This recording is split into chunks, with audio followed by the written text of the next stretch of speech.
Odofo ahaye Golden TV GH mesro so be subscribe like na share enfama me na yencha wono ma yenko pim wo Kumase Asante Kotoko metama asweye yenyina yenim se because of CAF Confederation Cup omko gina Ghana na mu ntino omunya outstanding ba miensa na se matches miensa ewo ho a omomoye na nyamia ya adum ochina ukoya oni Vision FC ewo tema ni okreku di second AstroTurf ne so no omo division best share ewo ho no na asa akensi no match day 7 omoyi efi ho na aka mienu na before the game no Kumase Asante Kotoko coach coach Karim Zito the insem ahodo atudwa the preparation and the incitement or the game ne nyina no or the nyina atudwa nti yencha ho no moma yenko hwe emra. Well, we are approaching with the same attitude. I think beating Asefo will give you 3 points. Just like beating everybody will give you 3 points. In order to chase your objectives, I think we don't have to take any match better than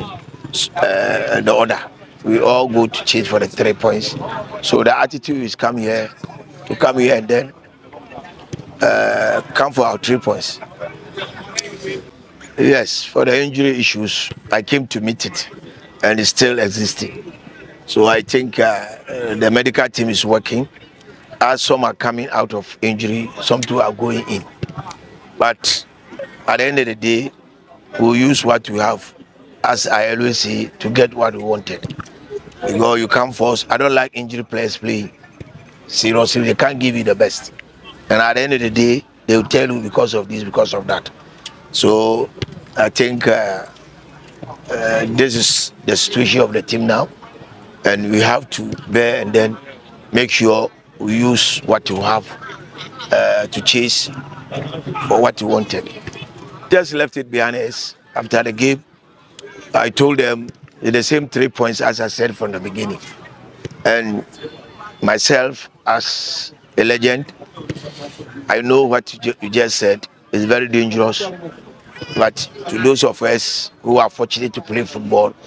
and become coaches, we do challenge or warn our players to go out of complacency. Gradually, with those who saw him started, I think, well, aside the goal scoring, he's also coming. I like his best side, which I can't expose now. If you are a coach, you have to think about that. So we are working on him, and I've specified some training for him in a week, 2 times in a week. Myself and he will be on the field and then work on that. So I think by the time we go deep into the what they call the league, it might be okay. They are right to say it because, as I said, your objective is to carry you along the line. So since our objective is to win the league, we definitely have to fight for the 6 points. Coach Karim Zito, the coach of Kumase Asante Kotoko ne yekote nkana na nsem na okan ne nyina no okan ne potoka sem ntino ne tintini ntiti nyina ne se o say game na omukom ne de ehu hia pa because o she team bia ye 3 points nti wo mu say na no kwese de ya eno ne Accra House folk edi sie ni na so omu sie akan sie no na mbom no the moment I wedge 3 points if Accra House folk in someone say obema nani agye abro so na wakoye hwehan ama Vision so agye 3 points if in some into obema make sure say obema nimrante na abom homodi no mo de Accra House folk for game no atu omachi na so mo de sa game ne to omachi a omba yiro mo ho no mo agye 3 points account na omo de ni nyina aka abom na ye 6 points no de akopem wo Kumase ansa na wakoso ball ni next home game na osan eka bibi e kire say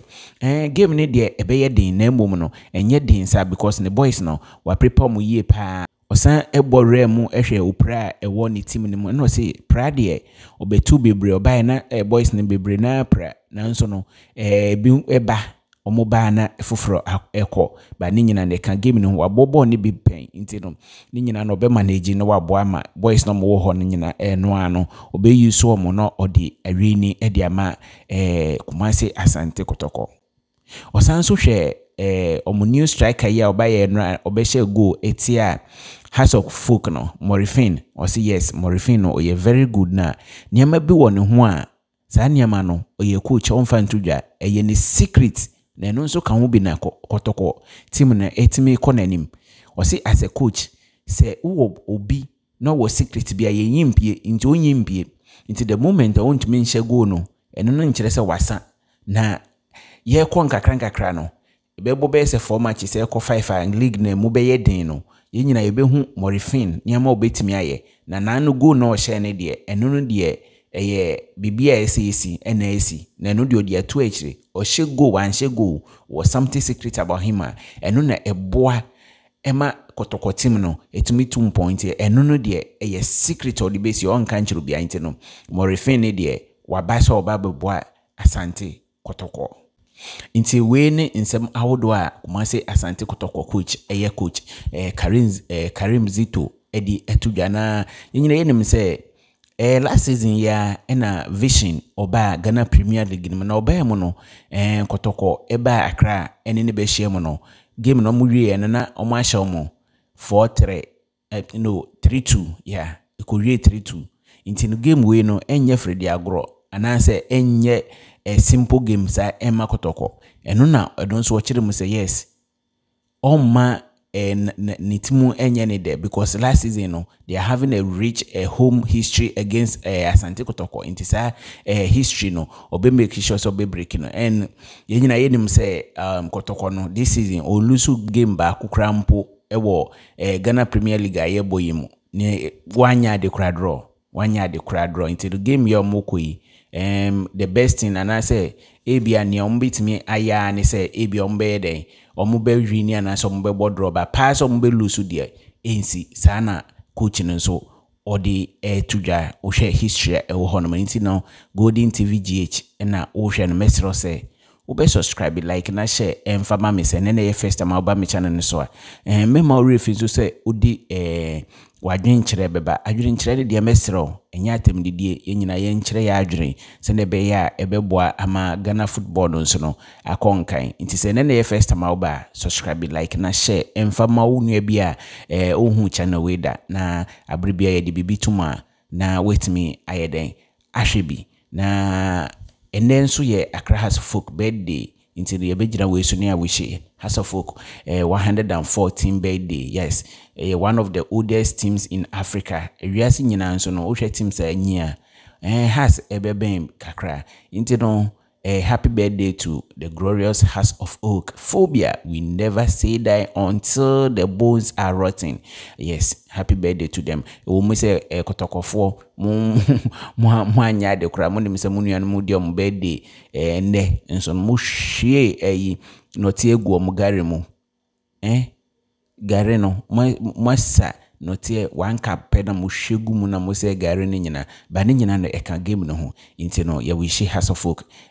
happy birthday sanse ye kan Ghana football omonso omabebo brawum omako Africa omaji Virgin Cup omaji Confederation omaji Champions League na Ghana Premier League nso omaji bia na sa FA Cup omaji nti ye kan Ghana ye agokansie dia House of Folk phobia never say that omonso no omabo mo humodin wo mo pa nti no ye begyina akonya we so ne a wish omo all the best.